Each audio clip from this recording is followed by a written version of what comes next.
Hi everyone, in front of me I've got MOTOROLA Moto G73 and let me share with you how to clear the browser on this device. So first of all, we have to open our browser. In my case it will be Google Chrome, but no worries, if you're using different browser it actually looks kind of the same. So let's enter the browser and tap on the three dots icon in the right upper corner.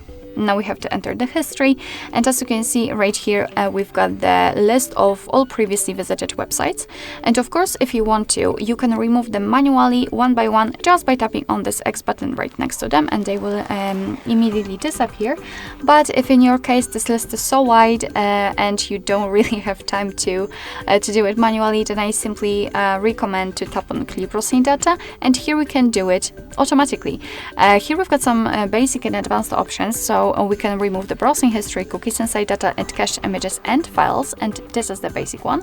And in advanced we've got also saved passwords, autofill from data, and site settings. So if you want to remove something, just make sure that it is marked. So let me remove also saved passwords and, for example, site settings. We can also change the time range from last hour to, I don't know, last 4 weeks, for example. And then simply tap on clear data. And as you can see, the history is empty, which simply means that we just successfully removed actually everything. So basically that's all. This is how to clear the browser in your MOTOROLA Moto G73. Thank you so much for watching. I hope that this video was helpful, and if it was, please hit the subscribe button and leave the thumbs up.